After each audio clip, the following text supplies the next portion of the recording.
ಜ್ಞಾನಸಾಗರ ಜ್ಯೋತಿಷ್ಯ ಚಾನೆಲ್ಗೆ ನಿಮಗೆಲ್ಲ ಸ್ವಾಗತ. ಈ ವಿಡಿಯೋದಲ್ಲಿ ನೀವು ತಿಳಿಯುವ ಪ್ರಮುಖ ಮಾಹಿತಿಗಳು ಹೀಗಿವೆ ನೋಡಿ. ಕುಂಭ ರಾಶಿಯವರು ಜೀವನದಲ್ಲಿ ಒಮ್ಮೆ ಭೇಟಿ ನೀಡಬೇಕಾದ ಕ್ಷೇತ್ರದ ಬಗ್ಗೆ, ಕುಂಭ ರಾಶಿಯವರ ಅದೃಷ್ಟ ಬದಲಿಸುವ ಈ ದೇವಸ್ಥಾನದ ಸಂಪೂರ್ಣ ವಿಳಾಸ ಹಾಗೂ ಸಮಯ, ಕುಂಭ ರಾಶಿಯವರು ಎದುರಿಸುತ್ತಿರುವ ಎಲ್ಲಾ ದೋಷಗಳು ಈ ದೇವಸ್ಥಾನದಲ್ಲಿ ಪೂಜೆ ಮಾಡಿಸೋದ್ರಿಂದ ಪರಿಹಾರ ಸಿಗುತ್ತದೆಯೇ, ಇಲ್ಲಿ ಯಾವ ಪೂಜೆ ಮಾಡಿಸಬೇಕಾಗುತ್ತೆ ಮತ್ತು ಕುಂಭ ರಾಶಿಯವರ ಗುಣ ಸ್ವಭಾವ ಹೇಗಿದೆ, ಈ ಎಲ್ಲಾ ಆಸಕ್ತಿದಾಯಕ ಮಾಹಿತಿಗಳನ್ನು ಈ ವಿಡಿಯೋದಲ್ಲಿ ನೀವು ಪಡಿತೀರಿ. ಹಾಗಾದ್ರೆ ತಡ ಯಾಕೆ, ಕುಂಭ ರಾಶಿಯವರ ಅದೃಷ್ಟವನ್ನೇ ಬದಲಿಸುವ ಆ ದೇವಸ್ಥಾನದ ಬಗ್ಗೆ ತಿಳಿಯೋಣ ಬನ್ನಿ.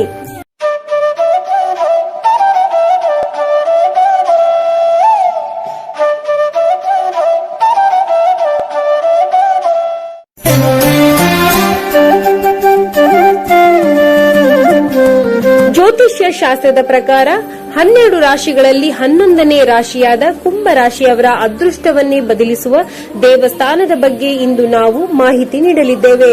ಈ ಕ್ಷೇತ್ರಕ್ಕೆ 12 ರಾಶಿಯವರು ಸಹ ಭೇಟಿ ನೀಡಬಹುದಾದರೂ ವಿಶೇಷವಾಗಿ ಕುಂಭ ರಾಶಿಯವರು ಭೇಟಿ ನೀಡಿದರೆ ದುಪ್ಪಟ್ಟು ಫಲ ಪಡೆಯಬಹುದು. ಯಾಕಂದ್ರೆ ಕುಂಭ ರಾಶಿಯವರಿಗೂ ನಾವು ಹೇಳುತ್ತಿರುವ ಈ ದೇವಸ್ಥಾನಕ್ಕೂ ಅವಿನಾಭಾವ ಸಂಬಂಧವಿದೆ.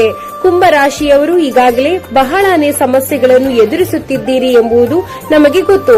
ಈ ಕ್ಷೇತ್ರವು ನಿಮ್ಮ ಎಲ್ಲಾ ಸಮಸ್ಯೆಗಳನ್ನು ದೂರ ಮಾಡುತ್ತದೆ ಎಂದರೆ ನೀವು ನಂಬಲೇಬೇಕು.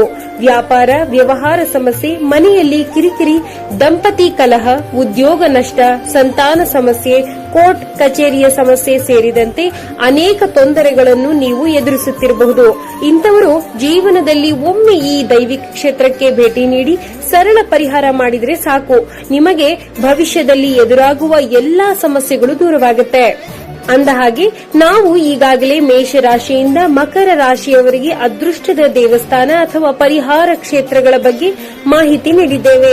ಇಂದಿನ ವಿಡಿಯೋದಲ್ಲಿ ನಾವು ವಿಶೇಷವಾಗಿ ಕುಂಭ ರಾಶಿಯವರು ಜೀವನದಲ್ಲಿ ಒಮ್ಮೆಯಾದರೂ ಭೇಟಿ ನೀಡಬೇಕಾದ ಆ ಪರಿಹಾರ ಕ್ಷೇತ್ರದ ಬಗ್ಗೆ ಮಾಹಿತಿ ನೀಡುತ್ತಿದ್ದೇವೆ. ಆ ಕ್ಷೇತ್ರದ ಬಗ್ಗೆ ತಿಳಿಯಲು ಮೊದಲು ಕುಂಭ ರಾಶಿಯವರೇ 12 ರಾಶಿಗಳಲ್ಲಿ ನೀವು ಎಷ್ಟು ಒಳ್ಳೆಯ ಗುಣ ಸ್ವಭಾವಗಳನ್ನು ಹೊಂದಿರುವಿರಿ ಎಂಬುದನ್ನು ತಿಳಿಯೋಣ ಬನ್ನಿ. ಕುಂಭ ರಾಶಿಯ ರಾಶಾಧಿಪತಿ ಶನಿದೇವ, ವಾಯು ತತ್ವ ಹೊಂದಿರೋರು, ಬುದ್ಧಿವಂತಿಕೆ ಕ್ರಿಯಾಶೀಲತೆ ಗುಣದವರು ಹಾಗೂ ಸ್ವತಂತ್ರ ಪ್ರಿಯರು. ಬೇರೆಯವರಿಗೆ ಕಷ್ಟ ಅಂದ್ರೆ ಸಾಕು ಕಣ್ಣೀರು ಸುರಿಸುವ ಮೃದು ಮನಸ್ಸಿನವರು. ಕೆಲವೊಮ್ಮೆ ನಿಮ್ಮ ನೋವನ್ನು ನಿಮ್ಮೊಳಗೆ ಇಟ್ಟುಕೊಳ್ಳಲು ಬಯಸ್ತೀರಿ, ಆದರೂ ನಿಮ್ಮಲ್ಲೂ ಹಠದ ಸ್ವಭಾವ, ಕೋಪ, ಕ್ಷಣ ಕ್ಷಣಕ್ಕೆ ಬದಲಾಗುವ ಗುಣಗಳನ್ನು ಹೊಂದಿದ್ದೀರಿ. ಕುಂಭರಾಶಿಯವರೇ, ನೀವು ಎದುರಿಸುತ್ತಿರುವ ಕಷ್ಟಗಳು ನಮಗೆ ಗೊತ್ತು. ಮಾನಸಿಕವಾಗಿ ಹಾಗೂ ದೈಹಿಕವಾಗಿ ನೀವು ಬಹಳನೇ ನೊಂದಿದ್ದೀರಿ. ನಿಮಗೆ ಹಿಮ್ಮಡಿ ನೋವು, ನರಗಳ ದೌರ್ಬಲ್ಯ, ಕೀಲು ನೋವು, ಮಾನಸಿಕ ಒತ್ತಡ, ಆಯಾಸದಂತಹ ಸಮಸ್ಯೆಗಳನ್ನು ನೀವು ಎದುರಿಸುತ್ತಿರಬಹುದು. ಈ ಸಮಸ್ಯೆಗಳು ಸಾಮಾನ್ಯವಾಗಿ ವಯಸ್ಸಾದಂತೆ ಹೆಚ್ಚಾಗಬಹುದು. ಈ ರೀತಿಯ ಮಾನಸಿಕ ಮತ್ತು ದೈಹಿಕ ಸಮಸ್ಯೆಗಳಿಗೆ ಹಾಗೂ ಗ್ರಹ ದೋಷಗಳಿಗೆ ಈ ಒಂದು ಕ್ಷೇತ್ರವು ಪರಿಹಾರ ನೀಡಲಿದೆ. ನೀವು ಒಮ್ಮೆ ಇಲ್ಲಿಗೆ ಹೋಗಿ ಪೂಜೆ ಮಾಡಿಸಿದರೆ ನಿಮ್ಮ ಎಲ್ಲಾ ದೋಷಗಳು ದೂರವಾಗುತ್ತೆ. ಆ ಶಕ್ತಿಶಾಲಿ ದೇವಸ್ಥಾನದ ಸಂಪೂರ್ಣ ವಿಳಾಸ ಮತ್ತು ಅಲ್ಲಿ ನೀವು ಮಾಡಿಸಬೇಕಾದ ಸರಳ ಪೂಜೆಗಳನ್ನು ಈ ವಿಡಿಯೋದ ಕೊನೆಯಲ್ಲಿ ಮಾಹಿತಿ ನೀಡಿದ್ದೇವೆ. ಹಾಗಾಗಿ ಆ ಮಾಹಿತಿಯನ್ನು ಮಿಸ್ ಮಾಡಿಕೊಳ್ಳಬೇಡಿ ಎಂದು ಸಲಹೆ ನೀಡುತ್ತೇವೆ. ಸರಿ, ಮೊದಲು ಈ ದೇವಸ್ಥಾನಕ್ಕೆ ಕುಂಭ ರಾಶಿಯವರು ಯಾಕೆ ಹೋಗಬೇಕು ಅನ್ನೋದನ್ನ ತಿಳಿಯೋಣ ಬನ್ನಿ. ಜ್ಯೋತಿಷ್ಯ ಶಾಸ್ತ್ರದ ಪ್ರಕಾರ ಕುಂಭ ರಾಶಿಯವರ ಅಧಿಪತಿ ಶನಿ ಗ್ರಹವಾಗಿದೆ. ಈ ಕ್ಷೇತ್ರವು ವಿಶೇಷವಾಗಿ ಪಿತೃದೋಷ ನಿವಾರಣೆಗೆ ಹಾಗೂ ಶನಿಯ ತೀವ್ರತೆಯನ್ನು ಕಡಿಮೆ ಮಾಡಿಕೊಳ್ಳಲು ಬಹಳನೇ ಪ್ರಸಿದ್ಧವಾಗಿದೆ. ಯಾರು 7 ಶನಿ, ಶನಿ ಮಹಾದಶೆ, ಶನಿಯ ವಕ್ರದೃಷ್ಟಿ ಕಡಿಮೆ ಮಾಡಿಕೊಳ್ಳಲು ಬಯಸುತ್ತಾರೋ ಅಂತವರು ಈ ಕ್ಷೇತ್ರಕ್ಕೆ ಬಂದು ಪೂಜೆ ಮಾಡಿಸಿದರೆ ಸಾಕು, ಎಲ್ಲಾ ನಕಾರಾತ್ಮಕ ಫಲಗಳನ್ನು ಧನಾತ್ಮಕವಾಗಿಸಿಕೊಳ್ಳಬಹುದು. ಪುರಾಣಗಳ ಪ್ರಕಾರ ಸೂರ್ಯದೇವನು ಶಿವನ ಅನುಗ್ರಹವನ್ನು ಈ ದೈವಿಕ ಸ್ಥಳದಲ್ಲಿಯೇ ಪಡೆದರು ಎಂದು ಹೇಳಲಾಗುತ್ತೆ. ಇದಲ್ಲದೆ ಕುಂಭ ರಾಶಿಯು ವಾಯು ತತ್ವದಾಗಿದೆ. ಈ ಆಲಯದ ಸ್ಥಳ ಪುರಾಣದ ಪ್ರಕಾರ ಶ್ರೀರಾಮಚಂದ್ರ ತನ್ನ ತಂದೆ ದಶರಥ ಮಹಾರಾಜನಿಗೆ ತರ್ಪಣವನ್ನು ಇಲ್ಲಿಯೇ ನೀಡಿದ್ರು ಎನ್ನಲಾಗುತ್ತೆ. ಒಂದು ವೇಳೆ ನಿಮ್ಮ ಜಾತಕದಲ್ಲಿ ಪಿತೃದೋಷ ಇದ್ರೆ ಅದನ್ನು ಇಲ್ಲಿ ನಿವಾರಣೆ ಮಾಡಿಕೊಳ್ಳಬಹುದು. ಇನ್ನು ಈ ಪುಣ್ಯಕ್ಷೇತ್ರದಲ್ಲಿ ಆದಿವಿನಾಯಕ ನೆಲೆಸಿದ್ದಾನೆ, ಅಂದ್ರೆ ಮನುಷ್ಯನ ಮುಖ ಹೊಂದಿರುವ ಗಣೇಶ.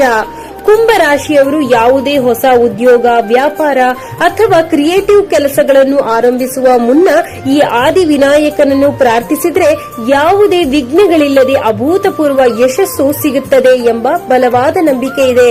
ಇಷ್ಟೇ ಅಲ್ಲ, ಪಿತೃದೋಷ ನಿವಾರಣೆಗೆ ಇಲ್ಲಿನ ತೀರ್ಥದಲ್ಲಿ ಸ್ನಾನ ಮಾಡಿ ಶನಿಯನ್ನು ಶಾಂತಗೊಳಿಸಲು ಎಳ್ಳಿನ ದೀಪವನ್ನು ಹಚ್ಚೋದ್ರಿಂದ ಕೂಡ ಅಪಾರ ಯಶಸ್ಸನ್ನು ಪಡೆಯಬಹುದು.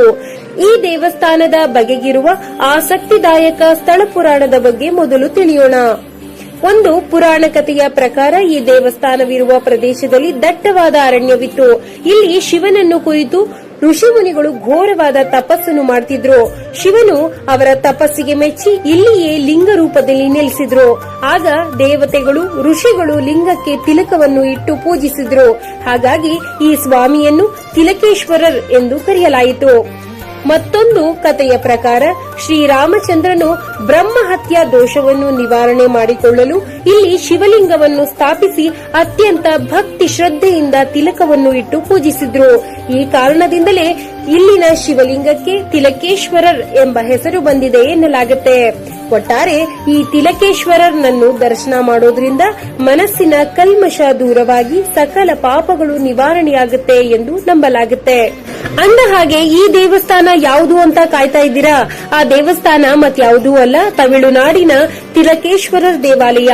ಈ ಆಲಯವು ಅತ್ಯಂತ ಪ್ರಸಿದ್ಧ ಹಾಗೂ ಐತಿಹಾಸಿಕ ಶಿವನ ದೇವಾಲಯಗಳಲ್ಲಿ ಒಂದಾಗಿದೆ. ಒಟ್ಟಾರೆ ಈ ಒಂದು ಕ್ಷೇತ್ರವು ಕುಂಭ ರಾಶಿಯವರಿಗೆ ಉತ್ತಮ ಆರೋಗ್ಯ, ದೋಷ ಪರಿಹಾರ ಕ್ಷೇತ್ರವಾಗಿದೆ. ಈ ದೇವಸ್ಥಾನದ ಸಂಪೂರ್ಣ ವಿಳಾಸ ಹಾಗೂ ಸಮಯ ತಿಳಿಯುವ ಮುನ್ನ ಈ ದೇವಸ್ಥಾನದಲ್ಲಿ ಯಾವ ಪರಿಹಾರ ಪೂಜೆ ಮಾಡಿಸಬೇಕು ಎಂಬುದನ್ನು ತಿಳಿಯೋಣ ಬನ್ನಿ. ಈಗಾಗಲೇ ತಿಳಿಸಿದಂತೆ ಈ ದೇವಸ್ಥಾನವು ಬ್ರಹ್ಮಹತ್ಯಾ ದೋಷ, ಪಿತೃದೋಷ, ಜಾತಕದಲ್ಲಿನ ಗ್ರಹ ದೋಷಗಳ ನಿವಾರಣಾ ಕ್ಷೇತ್ರವಾಗಿದೆ. ಸ್ವತಃ ಶ್ರೀರಾಮನೇ ಇಲ್ಲಿ ತನ್ನ ದೋಷವನ್ನು ನಿವಾರಣೆ ಮಾಡಿಕೊಂಡ್ರು ಎಂದು ಹೇಳಲಾಗುತ್ತೆ. ಹಾಗಾಗಿ ನೀವು ಈ ಸರಳ ಪರಿಹಾರ ಪೂಜೆಗಳನ್ನು ಮಾಡಿಸಲು ನಾವು ಶಿಫಾರಸು ಮಾಡುತ್ತೇವೆ. ಅವುಗಳೆಂದರೆ ಜಾತಕದಲ್ಲಿನ ದೋಷಗಳು, ಆರೋಗ್ಯ ಸಮಸ್ಯೆಗಳಿಂದ ಹೊರಬರಲು ಇಲ್ಲಿನ ಶಿವಲಿಂಗಕ್ಕೆ ರುದ್ರಾಭಿಷೇಕ ಮಾಡಿಸಿ. ದೃಷ್ಟಿದೋಷ, ಕರ್ಮದೋಷ ನಿವಾರಣೆಗೆ ಇಲ್ಲಿನ ತಿಲಕೇಶ್ವರರ್ ಲಿಂಗಕ್ಕೆ ತಿಲಕವನ್ನು ಇಟ್ಟು ಭಕ್ತಿಯಿಂದ ಬೇಡಿಕೊಳ್ಳಿ.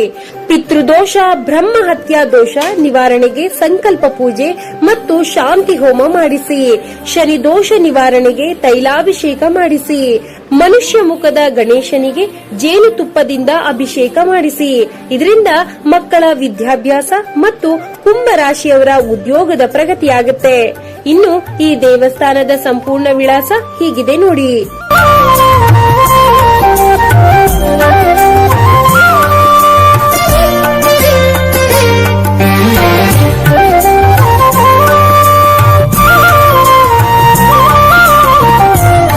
ಹಾಗೆ ಈ ದೇವಸ್ಥಾನ ಬೆಳಿಗ್ಗೆ 6 ಗಂಟೆಯಿಂದ ಮಧ್ಯಾಹ್ನ 12 ಗಂಟೆಯವರೆಗೆ ಹಾಗೂ ಸಂಜೆ 4 ಗಂಟೆಯಿಂದ ರಾತ್ರಿ 8 ಗಂಟೆ 30 ನಿಮಿಷದವರೆಗೆ ಭಕ್ತರಿಗಾಗಿ ತೆರೆದಿರುತ್ತೆ. ನೋಡಿದ್ರಲ್ಲ ಸ್ನೇಹಿತರೆ, ಕುಂಭ ರಾಶಿಯವರ ಪರಿಹಾರ ಕ್ಷೇತ್ರ ಯಾವುದು ಅಂತ. ನಾವು ಈಗಾಗಲೇ ಮೇಷರಾಶಿಯಿಂದ ಮಕರ ರಾಶಿಯವರಿಗೆ ಪರಿಹಾರ ಕ್ಷೇತ್ರಗಳ ಬಗ್ಗೆ ವಿಡಿಯೋ ಮಾಡಿ ವೀಕ್ಷಕರಿಗೆ ನೀಡಿದ್ದೇವೆ. ನಿಮಗೆ ಯಾವ ರಾಶಿಯ ಅಥವಾ ನಕ್ಷತ್ರದ ಪರಿಹಾರ ಕ್ಷೇತ್ರ ಬೇಕು ಅನ್ನೋದನ್ನ ಕಾಮೆಂಟ್ ನಲ್ಲಿ ನಮಗೆ ತಿಳಿಸಿ. ನಾವು ಆ ವಿಡಿಯೋದ ಲಿಂಕ್ ನಿಮಗೆ ಕಳುಹಿಸುತ್ತೇವೆ. ನಮಸ್ಕಾರ ವೀಕ್ಷಕರೇ, ನಮ್ಮ ಜ್ಞಾನ ಸಾಗರ ಚಾನೆಲ್ಗೆ ನೀವು ನೀಡಿದ ಅಭೂತಪೂರ್ವ ಬೆಂಬಲಕ್ಕೆ ಧನ್ಯವಾದಗಳು.